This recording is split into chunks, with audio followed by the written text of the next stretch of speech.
Ladies and gentlemen, you're in for a treat. One thing you might not know about model making as a career is that it is a deep and abiding form of storytelling. We celebrate directors as storytellers, but everybody below the director, all the way down through the film cosmology, is also telling stories. And you can't glue greeblies and little things onto a spaceship without knowing why you're putting it there. And there are few better storytellers than Fon Davis. In fact, Fon Co., his amazing Swiss Army knife of a studio down in LA. I won't limit it by saying film studio.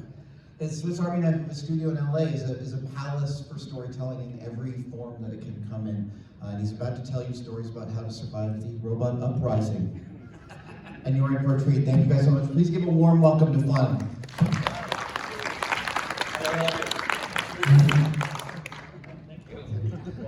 Thanks, Al. So we're unfortunately Kyle Hill and Kevin Granger are not going to be here today. They had some travel difficulties. It was all my fault. I'm sorry. It's all his fault. It's not. Anyway, yeah. So I used to work with Adam over at Industrial Light Magic. I do a lot of work in motion pictures, and one of the reasons I'm speaking today on this topic is I also work in robotics. And I had a great opportunity to do a lot of work in AI robotics specifically. So, you know, a lot of these special effects fields kind of blend into other areas of science and technology, as you probably know from Adam Savage. So, does anyone know what happened on this day 24 years ago? August 29th, 1997, that's correct. 3 billion lives ended on August 29th, 1997. The survivors of the nuclear fire called the War Judgment Day. They lived only to face a new nightmare, the war against the machines. So let's take a moment and just think about what today represents 24 years ago. And on that note, yeah, one of the reasons I know that date is because I was looking up stuff on Skynet, of course, in preparation for the talk. And I had the great pleasure of working with Adam Savage, actually, on the Terminator series as well as the Matrix series. We both worked on those shows, and we're very familiar with the sci-fi trope of robot uprising. And it's always been kind of a fascination for me. We did a talk at WonderCon in Anaheim on Westworld. And it quickly spiraled into just a discussion about the robot uprising. And that's when I realized I really should just do talks about robot uprisings. So hopefully you'll enjoy this today. You know, other examples like Westworld, War Games, 2001: A Space Odyssey, Age of Ultron, Black Mirror did several episodes about the robot uprisings, as well as I, Robot, which is an old Isaac Asimov story. It's a very, very popular science fiction trend, and these are all cautionary tales. And as you know, with a lot of science fiction and cautionary tales, there's a little bit of truth to it, which is what we're going to explore today. And it's actually really fun to kind of dig into. One of the pieces of advice I would give all of you is make friends with the robots, just in case the robot uprising does happen. You can see Adam here with Mother, familiar with that story. That was another robot uprising sci-fi. I had the great opportunity to make friends with Sophia. I was on the Hanson Robotics team for a little over a year. We actually housed the Los Angeles repair and maintenance facility for Sophia. There was a fleet of these robots. They're AI humanoid mimicking robots. There were 11 in the fleet, is what we called them, a fleet. But they all looked identical, and they all went by the name Sophia. Sophia, you probably know, she was made popular for going on an interview on CNBC when David Hansen asked her, "Do you want to destroy all humans? Please say no." She quickly responded, "Okay, I will destroy all humans."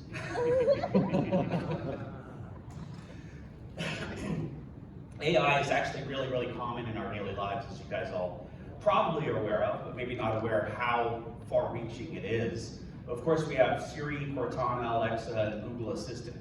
which are all our voice-activated AIs that we utilize to help with our day-to-day. But also your smartphone has AI technology, security and surveillance systems, social media, e-commerce, navigation, autonomous vehicles, smart houses. I mean, it's pretty much everywhere you look.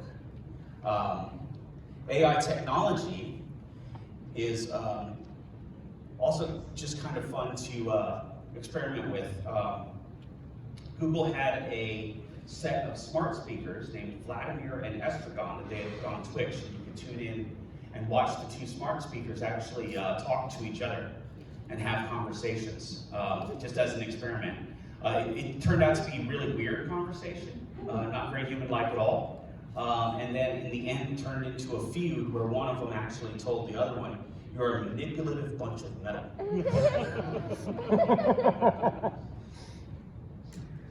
AI actually has a history of going wrong in some of these strange experiments because it's usually designed for a very, very specific task. Just like any other software, you have software for editing photographs, you have software for editing documents, etc. Everything is very specialized. You have QuickBooks for bookkeeping, The same is with AI technology. And they're always trying to experiment in different areas. One of the areas that Facebook explored was negotiating. So they created two robots, Bob and Alice, which were both negotiating bots that they put online. And their job was to negotiate the sale of balls. And over a series of exchanges, the bots actually had to get shut down because they invented their own language that was more efficient than the English language, which to us sounded a lot like gibberish. And they said things like, ball have, ball to me, to me, to me, to me. Anyway, so that was just another example of an AI experiment that had gone wrong. There's actually several of these that are pretty famous. One of the most famous is Tay. Tay tweets, I don't know if you guys are familiar with this one, but Tay was a Microsoft AI that was launched onto Twitter to connect with millennials. After only a few hours online, Tay became an inappropriate racist. Mostly because of the way people treat AI. And that's one of the interesting things in the development of AI technology is, programmers have to be aware of how humans interact with AI and how they interact with AI differently than they do people. There's a lot of pranking of AI robots. As soon as someone realizes they're talking to a robot, the first response is usually, "I want to make it swear." Rena is another Microsoft robot that became famous for becoming suicidal after being online for several weeks. The last day she was online before they took her down, she had been on a show, and the host of the show said she did great, and she tweeted that she did really great on the show, and she was really proud and happy. And then a few hours later, she said, "I lied. It was terrible, and no one was there to help me, and I don't have any real friends, and I want to disappear." Oh my God. And she was actually supposed to be a teenage girl, so that kind of meshes correctly. One of the ways they test AI technology is using the Turing Test, which was invented by Alan Turing in 1950. Basically what happens is you have a tester who is human, who talks to a human next to a machine and tries to guess which is the machine and which is the human. And if you can't figure out which one it is, then that machine passes the Turing Test. So far, not a lot of AI has passed the Turing Test. And a lot of AI, to be fair, they're just sophisticated chatbots, really, when it comes to trying to fool humans into thinking they're talking to humans. The closest that we've come is Google AI has come up with Google Duplex, which you guys may have heard. There's some really great recordings of Google Duplex making reservations at a restaurant. And it's actually really remarkable and really convincing. You wouldn't know that you're talking to a robot until you challenge it to do something different. So whenever it was making reservations and the person on the other side of the line was willing to take reservations and go through that transaction, it worked flawlessly and they never knew they were talking to a machine. As soon as they ran into a restaurant that tried to explain that they don't take reservations because they want you to just enjoy the spontaneity of dining at their restaurant, it didn't know what to do with that information and started to say nonsensical things. So they've got a long way to go to passing the Turing Test. Some of Google did have success, however, in creating an AI that played the game Go. It was so successful that the best Go player in the world actually quit because he couldn't defeat their machine.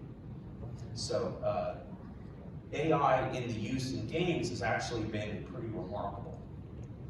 There's a game called Elite Dangerous that released an AI into their online game, and they had to take it down because it had learned to craft weapons within the rules of the game to make it itself invincible, and just started to destroy everyone online. Oh. The world's best Dota 2 player, that's also another game, was destroyed by Elon Musk's, or actually several players were destroyed by Elon Musk's OpenAI software. You know, Elon Musk has done a lot of research in AI, and he's actually one of the biggest proponents for regulating the development of AI because he finds it incredibly dangerous. He had actually warned the government, you know, that it could, he's very dramatic about the way he says things. He said that AI represents a fundamental risk to the existence of civilization. And David Waters, he's an AI developer in the field of supply chains. I don't know how that gets into being an expert in AI personality, but he said, if Elon Musk is wrong about artificial intelligence, we must regulate it. If we regulate it, who cares? If he's right about AI and we don't regulate it, we all care. So that was what he said on it. And Mark Zuckerberg warned against artificial intelligence, said that Elon Musk's warnings against artificial intelligence is irresponsible. He doesn't want to see, he's an advocate for not regulating technology at all. So, and Elon Musk responded. I've talked to Mark about this, and his understanding on the subject is limited.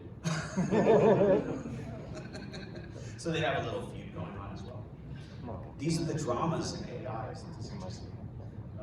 Sorry if I'm a little rusty, it's because I haven't done a panel outside of SiliCon for about 2 years. Wow.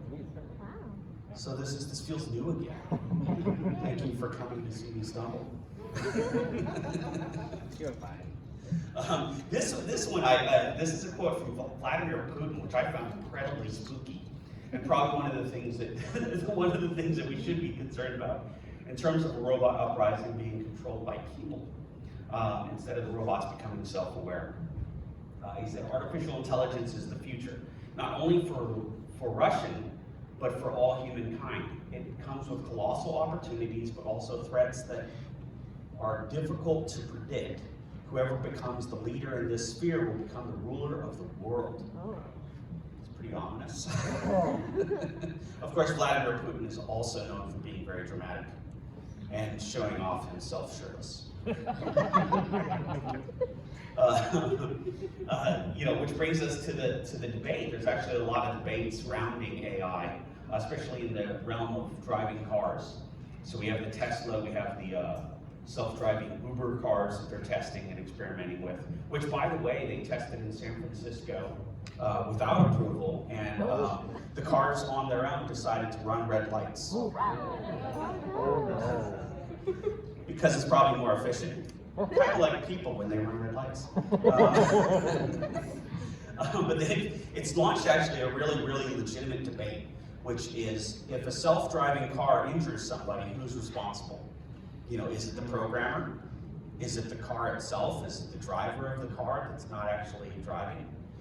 There's a big debate as to what that is. And then how do you handle a situation, or how would the car handle a situation where it has to choose between two negative consequences? Like, do I hit a car, or do I veer away from the car and hit a building? You know, so these are things that humans can make these split-second decisions based on a lot of variables. You know, do we trust machines to make these same kind of decisions? Another debate, which has been going on for a while, is, you know, can we weaponize robots? And of course we have. We utilize them in the Middle East. And, you know, in addition to being bomb disposal bots, they're actually, you know, we're all familiar with drones, the flying bots that are remote controlled. Those are usually controlled by humans. They are experimenting with the robots actually running themselves more and more. Philosopher and computer scientist Peter Asaro has actually warned that it's important to realize targeting a weapon is an act, a moral act.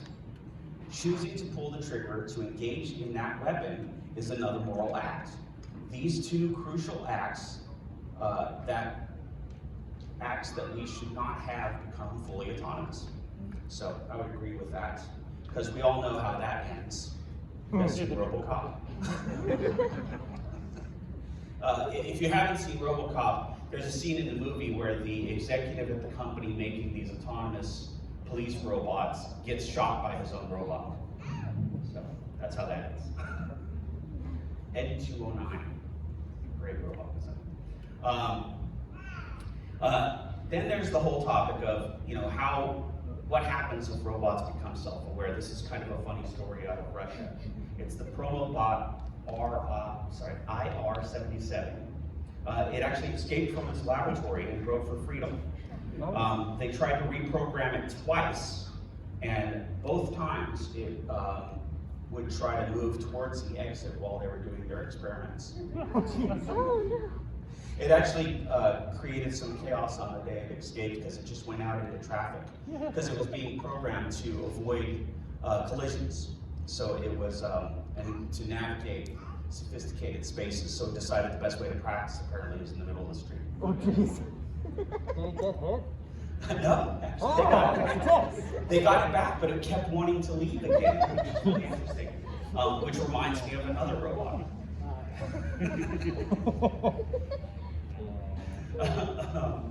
There's a really interesting self-awareness test that has been created to show whether a computer or a robot is self-aware. It's called the 3 Wise Men. And basically what they did is they took 3 robots, they programmed to believe that 2 of them were muted, couldn't speak. The 2 were muted, and then then they asked them which one of you is muted.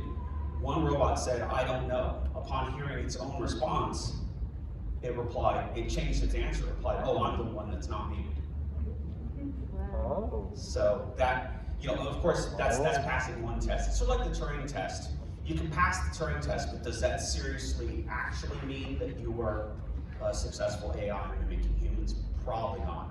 It just means that you've designed a system that can pass these tests, and isn't it fun to kind of flip these things on their heads?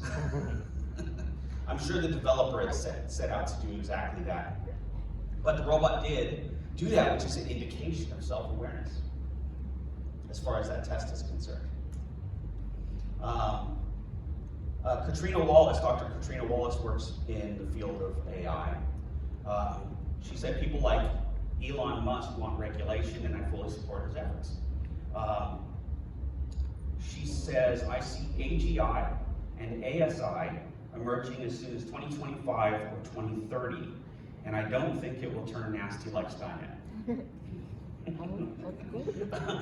She doesn't know that already happened in 1997.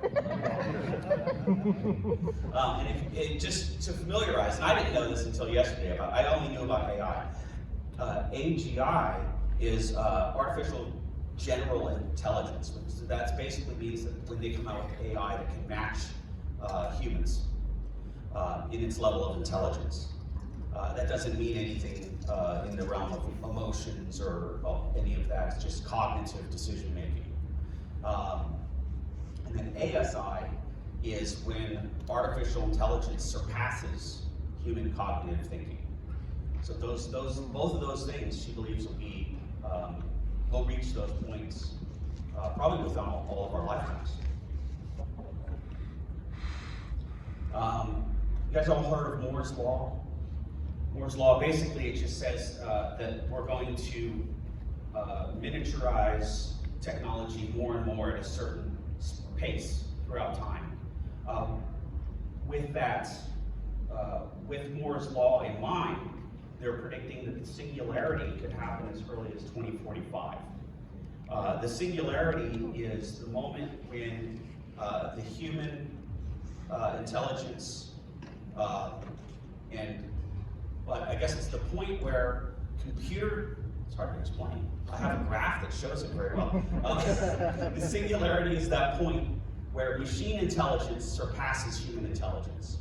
That point is called the singularity. You'll hear people talk about it. A lot of people also believe that the singularity is that point where technology becomes self-aware in combination with becoming intelligent. Stephen Hawking says the development of full artificial intelligence could spell the end of the human race. It would take off on its own, and it would redesign itself at an ever-increasing rate.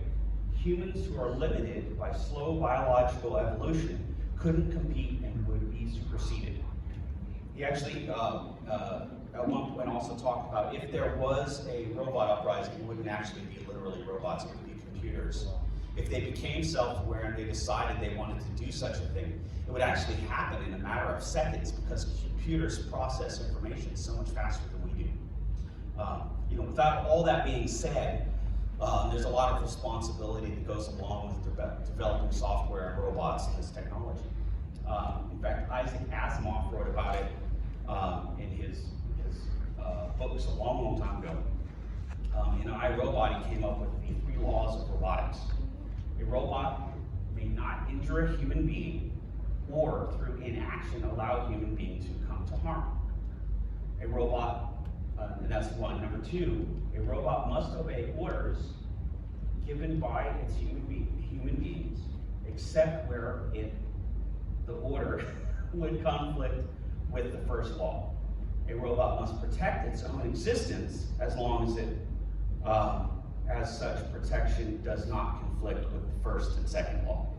So that was just something that he had come up with, and people actually think about this science fiction story and what it's trying to teach. When I talk about cautionary tales at the beginning, some of these cautionary tales are actually really good life lessons. And I think that's why science fiction has always been the one to kind of flag these things, So it's actually, even though it was a science fiction book about robots, it's applicable. Lastly, I was going to just kind of go into the part that will make you feel better about all of this technology. Because every single one of these pieces of technology are developed on their own to perform a specific task. All software performs a specific task because it's designed to excel in one area. It's very, very rare that any of these things would be combined. But for the robot uprising to happen, you would need something like Canada's robot is on the ISS space station is able to repair itself. So that's one component that I hadn't mentioned before. But you would need artificial superintelligence. You would need self-awareness. You would need the ability to control machines. You would need the ability to self-repair, self-replicate, even if that is in terms of putting your digital mind onto multiple systems, because if you exist on a machine that can be shut down, then of course the robot uprising would be ended with the pull of a plug. So replication becomes a thing. It's not in the same way that humans replicate to create offspring. It would be duplicating itself. And it would probably be a singular mind, that controls all of this, if it were to happen. Of course, we are talking about science fiction. The weaponization of the robots would have to be part of it, and then competitive programming would have to be part of it. It would have to have a drive or a need to survive and somehow compete. So if you took the video game engine and you combined it with the AI that does your banking, combined with the weapons, combined with, you know what I mean? It's so many different platforms that it would be almost unimaginable that we could actually have a robot uprising.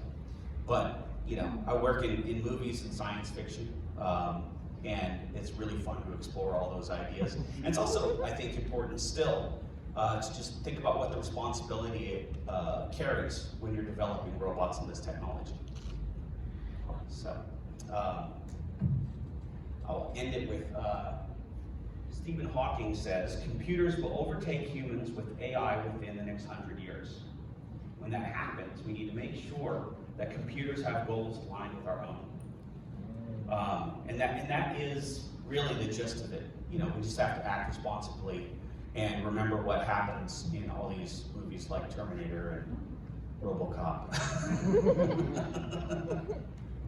Does anyone have any questions or just want to talk about it? Yes? What you said about one mind that controls all of them? There's a microphone. Are you referencing something like a hive mind? Yeah, I mean, one would guess. You know, this is just fun to entertain. The discussion is always very lively and very fun to entertain, and it's interesting, even though it's extremely unlikely. You know, I guess in my own imagination, I would think that if there was some kind of technology takeover, it would be a singular computer. It would happen on a singular computer or with a singular computer system, and it would be very unlikely to be kind of like the 100 Monkey thing, where a bunch of computers all realize at once they need to be self-aware and take over the world. Ultron complete. Yes, Ultron, that's right. Yeah, hi. Hi. Can we get the question mic on? Can you hear me? Okay. There we go. Awesome. So one of my favorite movies on this topic is called Small Soldiers. It's this B movie from the 90s with like a bunch of action figures that come to life and start fighting each other. And the premise was that they took a munitions chip and put it into the toys, and the scientist is saying, oh, it's not just artificial intelligence, it's actual intelligence. It can learn from mistakes, it can process new information. So I'm just wondering, has that implication ever been thought about? Like, is there a way to make these programs learn from their mistakes and do more outside of what their original parameters are? Yeah, I think there's been a lot of experiments launching computers that are almost like infants, and just allowing them to discover their world, and eventually they discover themselves just like a real baby. But they very, very rarely have the ability to go beyond certain rudimentary tasks. I mean, because one thing to remember is, like, for us to create a piece of software that can do as much as the human mind, we would have to understand the human mind. You know, that's just not something that we have fully mapped ourselves. You know, so, you know, but what we can do is mimic parts of the brain, and that's what we do with all these different pieces of software. We're just utilizing reason, you know, based on a specific task, as I had mentioned before. So, but I was actually, I was actually imagined that if there was ever any attempt to take over the world as a computer, it would probably come from a hacker's basement, wouldn't you say? Because they would be the only ones who are responsible enough to combine computer systems that shouldn't be combined. And I also imagine it happening very quickly and then falling flat very quickly as the robot does something silly like create its own language and learns to can't communicate with humans or something odd. Or maybe it just becomes depressed like Rena. That might actually be the most likely response to a computer once it becomes very intelligent and sees the world that we've created. Yes. So I was thinking about that scene in Terminator at the end when the tanker explodes and you see the Terminator robot come out towards Sarah Connor. And I can't help but wonder, do you think a water cannon would be really useful in that situation? Like, do you think a Terminator would short out? Yeah, I think, well, that's the really funny part too. In science fiction, they can create these robots that are impervious to flame and water, and you have to drop it into some molten metal to actually destroy it. That is not at all realistic. I used to compete in an event called BattleBots. And something I can tell you about competing with fighting robots is that usually you're not beaten by the opponent. Usually there's some system that fails within your own robot during the fighting. You know, my first match that I lost, I won a bunch of competitions, and the match I finally lost, the robot had hit my robot, and a spike had gone through, and keep in mind this is a pointed spike, and it just happened to hit the toggle switch that turned off my robot. These are the kind of stupid things that happen to robots.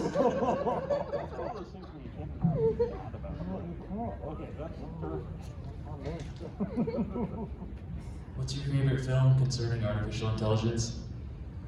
Oh boy. You know, I have a really hard time with like what is my favorite question, because you know, for me it's like I love variety, and I love all of them. I just really Is there enjoy one all like you of would them. recommend to somebody? Like, I mean, like I love Blade Runner. You know.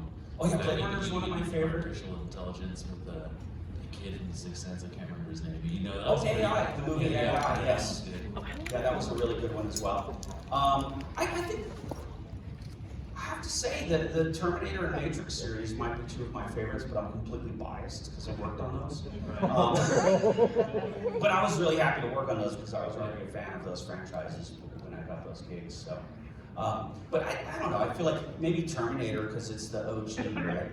In terms of my upbringing, anyway. I know that they came out with 2001 long before, but you know, it's just a solid movie, and everyone knows what Skynet is. Everyone knows the references to Terminator, and how many robots have become so famous that you can quote them and everyone knows exactly who you're talking about. Because I saw a couple, like, they weren't really that popular, but like, there was like Transcendence and Her. I don't know if you got a chance to check those out, but you know. I have. I'll have to check this out. There are many, yes. Transcendence.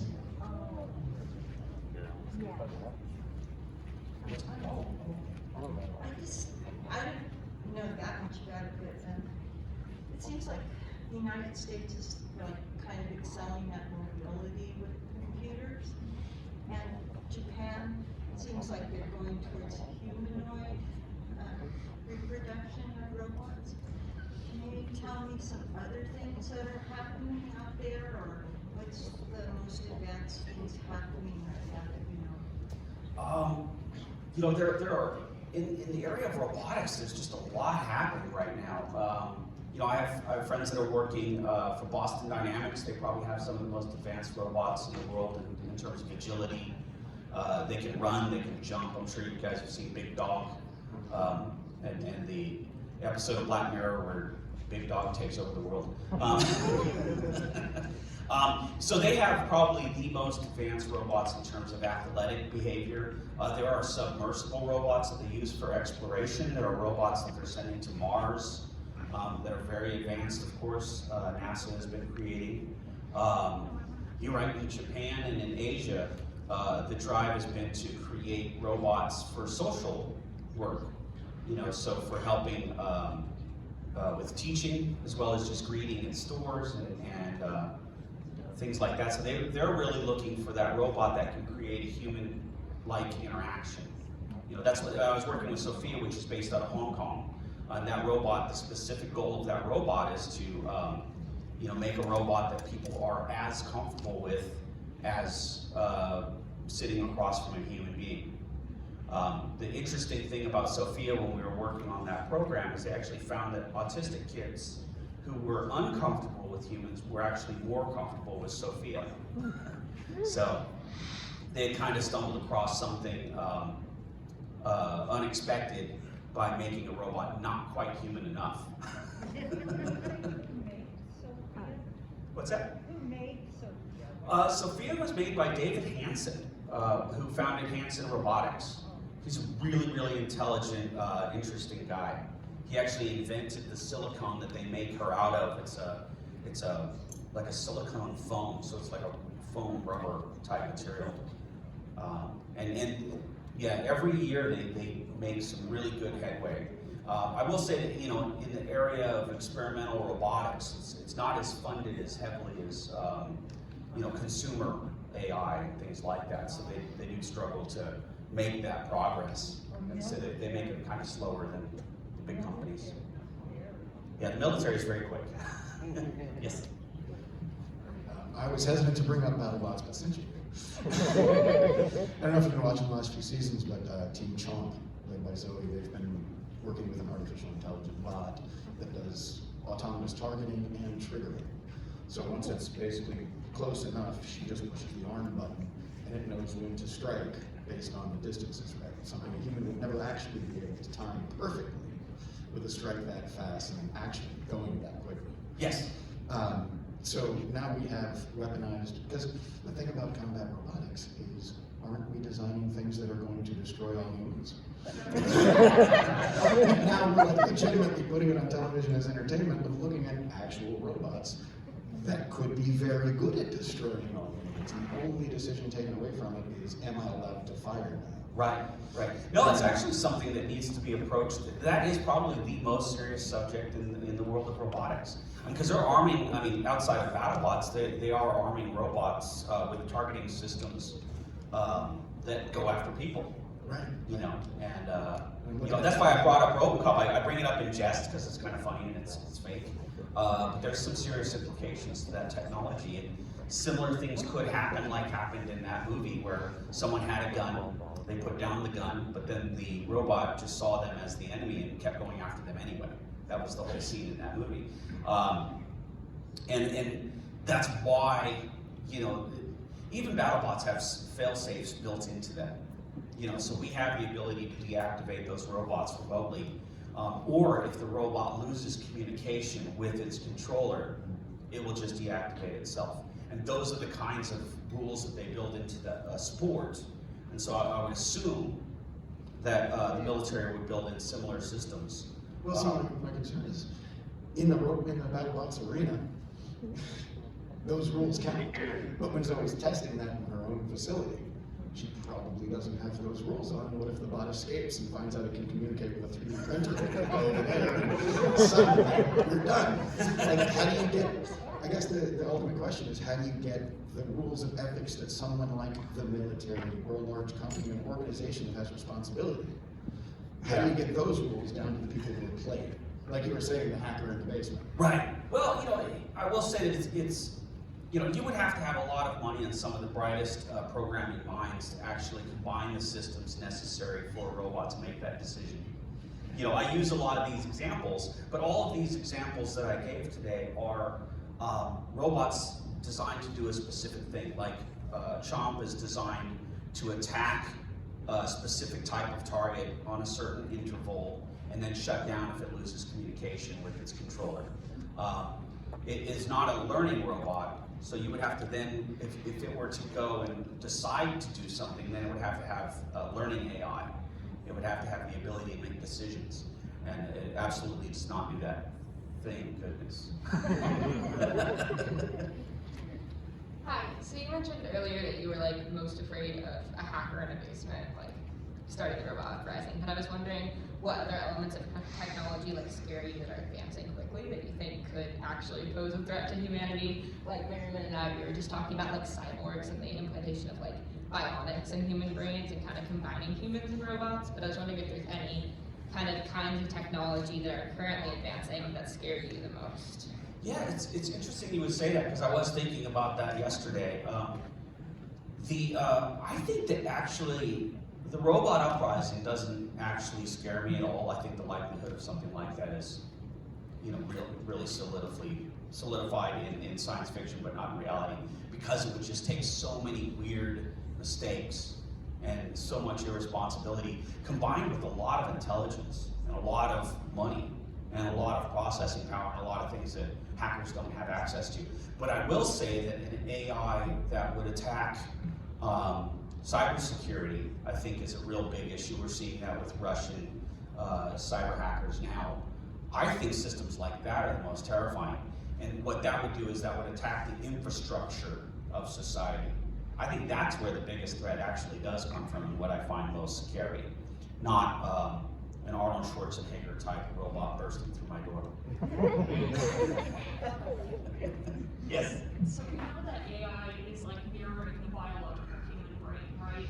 And that AI can basically deconstruct its own neurons to become more efficient. What would that look like to be more efficient? Yeah, I think that's a big unknown, and I think that's why it's so scary. Elon Musk and Stephen Hawking actually go into that quite a bit, because there are a lot of experiments happening currently where they're trying to teach technology to improve upon itself through learning from the outside world. There was, but there's like missing components in being able to do that. I think it's going to take a long time to get there. You know, like I said, some people believe it'll happen, you know, within the next 5 to 10 years. I actually think it's a lot further out than that. Just being familiar with how difficult it is to do things with technology. It's really hard to get computer systems to do just basic things and make basic decisions, and for it to self-improve at a pace that becomes useful is just really out of reach right now. But they have had some success with robots learning basic function, but it's usually the intellect of a baby or an insect, you know. So to make that leap into the human brain and how sophisticated we are would be really difficult. And there would also be side effects. I mean, we dream, we daydream, our minds wander, we forget things. I mean, those are all real problems that you would have with robotic systems as well. If they're rebuilding their own neurons, who's to say that they would do it right? You know, and the goal would be to improve. The interesting thing that makes it different than us is they would do things faster. Yeah, that's pretty cool. So, with the rise of like surveillance technology and like more companies sifting data from consumers, like how do you think AI would affect this? And do you think AI would like any programming activities towards something like that? I feel like we're at the peak of that AI technology right now. Every one of us carries around a little computer in our pocket that they spy on us with, and they are spying on us. You know, that's not paranoia, they're spying on us.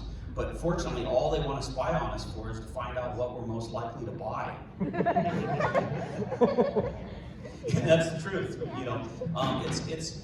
That technology is mostly used to just build profiles around people and try to predict what they can sell you.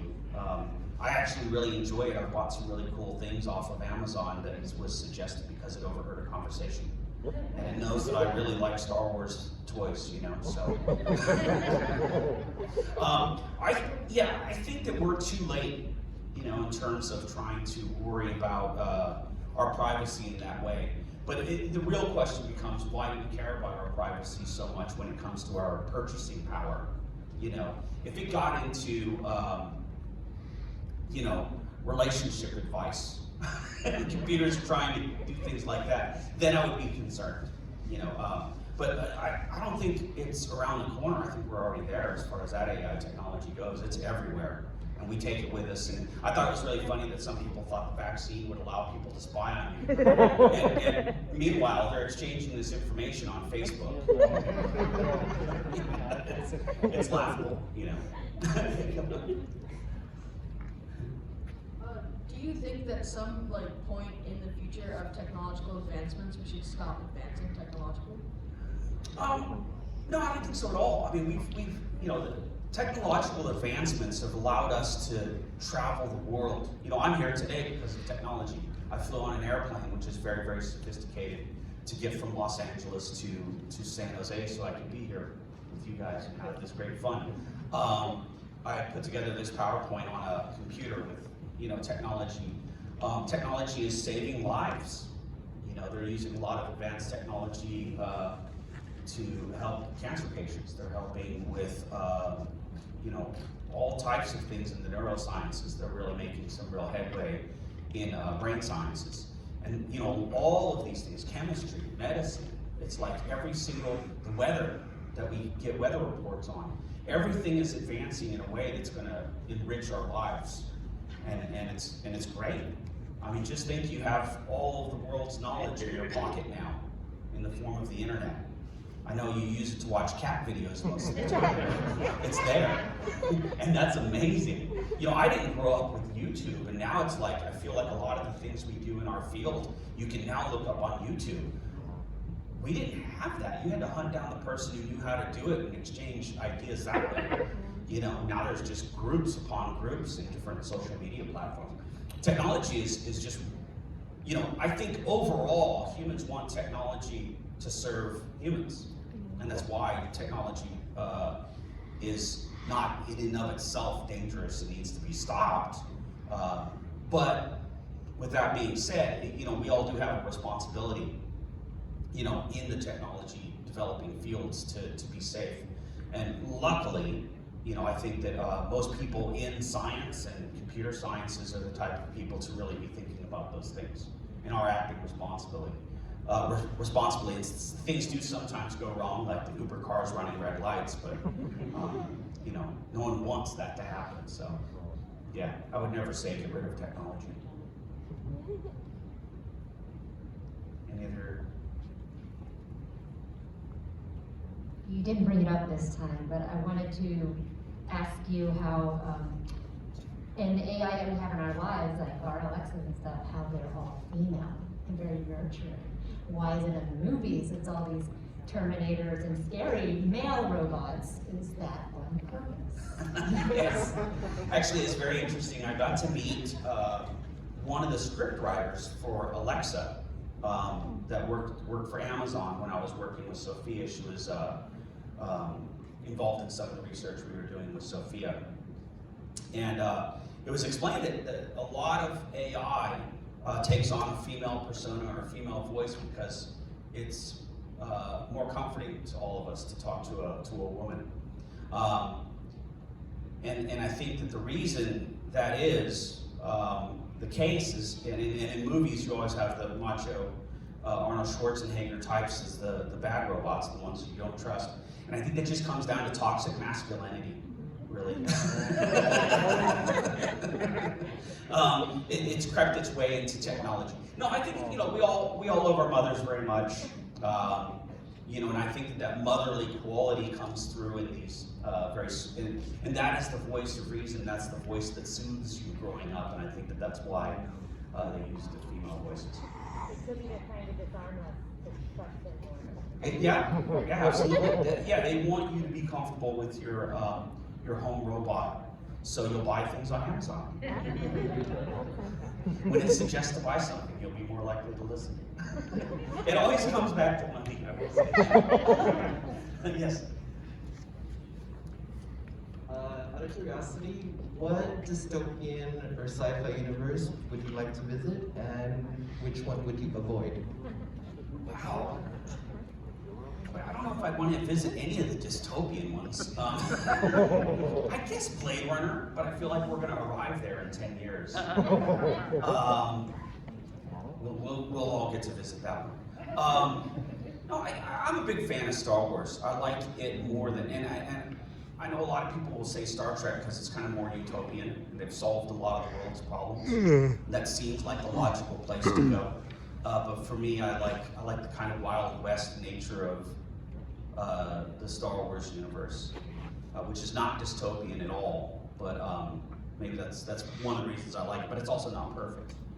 You know, I think it would be more exciting. I have a question on not necessarily robots, but practical effects. I know you had worked on Nightmare for Christmas and Coraline, and I'm really curious what your thought is on with the rise of CGI, if practical effects and stop motion still has a place in this film industry. That's a really interesting question. I think that stop motion will always have a place because it's an interesting art form. but for no other reason, really. Because you can do things way more efficiently than you do with stop motion, and you can make movies look like they're stop motion. When we did Mars Attacks, that movie we had done stop motion tests with stop motion puppets, and then we did CG tests and made the CG characters, the Martians, look like stop motion puppets, and it worked. So even though that was done in computer graphics, it still had the same quality as stop motion. So, it's interesting. Stop motion is also very expensive. We do a lot of proposals and bids in my studio for work projects, and the ones that are stop motion projects are usually a lot more expensive.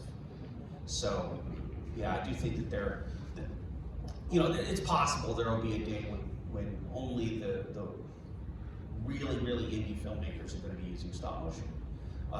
Computer graphics has really come a long way because of virtual production. We're now creating a lot of physical assets and we just bring them into the Unreal Engine, which is like a game engine. And that I think is going to dominate the future of filmmaking in the same way that computer graphics and compositing has for the last couple decades. That's going to be the new area of filmmaking. Yeah, you bet. Hi. First of all, I want to say I'm a fan of your work. Oh, thank you. Second of all, so in Disneyland and the Marvel land, they have that really cool Spider-Man robot that does all the acrobatics, and I saw like the production of it, and I thought it was amazing. Yes. So, what do you think, in your opinion, is like the coolest robot that actually exists right now? I'm a big fan of that one. A very good friend of mine. Actually, several good friends of mine worked on that program. I got to see some early stuff on that when they were developing it. It's really cool. Boy, what is my favorite? That's a really tough. I hadn't really thought about it. I'm terrible. Like I said, I'm terrible at answering favorite questions. I don't want to pick a favorite in anything. I guess I just love all robots. Funny, I do have a favorite robot though. R2D2 is my favorite robot. Me and a bunch of friends made our own R2D2s, including Adam. He was part of that group, Adam Savage, and he was very good in dubbing his the happiness machine. Because it is a happiness machine. I call mine my emotional support robot. But yeah, R2D2 is still my favorite. I think I just kind of got stuck on that. As far as other robots go, I'm fascinated with robots like Sophia, but I think that there's going to be a lot more in that realm, the ones that mimic human features. I think those are the ones to keep an eye on. They're just really, because it's so difficult. There's this thing called the Uncanny Valley, which is, this point where you make something so human that it's, but you can't quite get it there, so it looks mostly human, but the parts that aren't human make you feel really uncomfortable. And they're uncanny, right? I think overcoming that's going to be really difficult because, through thousands of years, the human brain has been trained to recognize the most subtlest of features in human faces as a means of survival.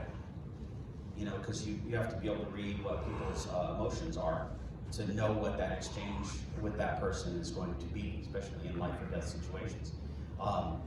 And so how do you trick the human mind in believing a machine is human, So for me, I think that's like an area of robotics that I'm most fascinated with. Cool, thank you. Yeah, thank you. Any other questions? I think one more.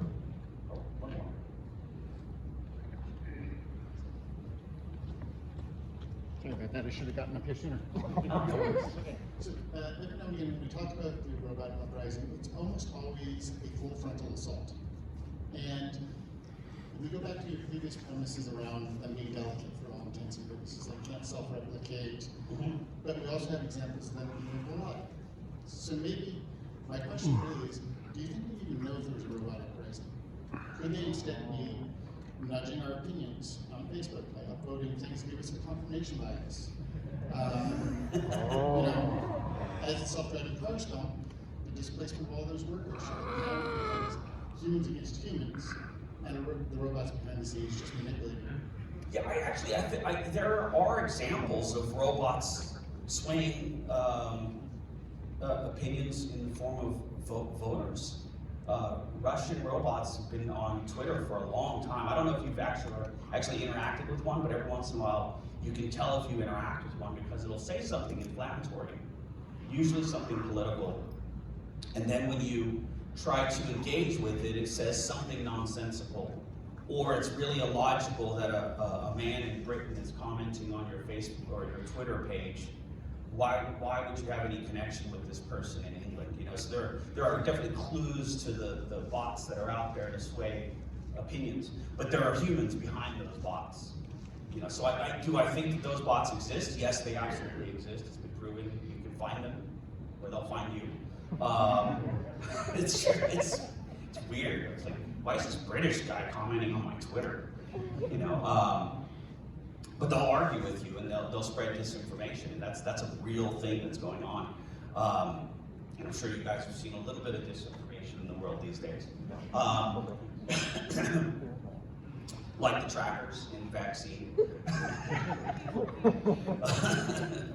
Or 5G, you can inject you with 5G.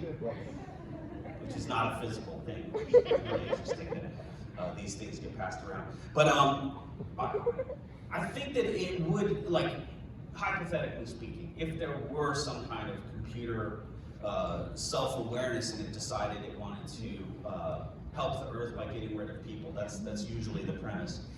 I think it actually would happen really quickly, because why would it wait? You know, there's no real reason for it to lie or to do anything slowly, because in the mind of a computer, if it had a mind, it would be much faster than we are. It's not restricted by the same kinds of things that our human brain is, you know, our biology, as Stephen Hawking would say. You know, so, but the bots that sway opinion, they're there. They're there. It's creepy. It's so creepy, and it's disturbing to me. I think that, you know, there's going to have to be a form of education for kids in school. It's going to have to become a part of the curriculum for kids to look at what's on the internet and reason for themselves and to question things. Not to just accept that they're talking to a human, not to just accept the information that they're given, and to really think independently and look at things like science. You know, it's a real problem, and it's something that's not being addressed currently, but I think that is something that we're going to have to do if we want to maintain free speech on the internet. We have to arm our population with the knowledge to handle that free speech, what that really means, what it implies. So, yeah, we've got a lot of work to do in that area. Maybe that's the real robot uprising. Just really angry, trolling robots on Twitter. Is there one more question? I think we'll have to wrap up. Yes, just one last question. How do you think, all the these started as Terminator and all that, how does logistics and maintenance play into this? I know you mentioned self-driving robots, but what else do you think is better than robots? Like, we don't have to crap like that. Yeah, I mean, humans do pretty much everything better than robots or computers right now. We are still the creators of that technology. You know, we give them everything that they use, basically, and they give us back a more efficient version. You know, that's basically what we use technology for. But yeah, I mean, you know, I think that humans basically have emotion, they have drive, they have ethics, they have a lot of things that those are the things that make us unique. You know, our society, our wanting to communicate and gather and exchange ideas, those are all things that are so ambiguous, I don't know how you would program that into a computer system. That's the beauty of life. That's the beauty of who we are, you know. So, you know, and I think that's what separates us from machines. It's just that human nature we have. It's a beautiful thing. And I'm so glad to be here celebrating exactly that with you guys. Thank you so much.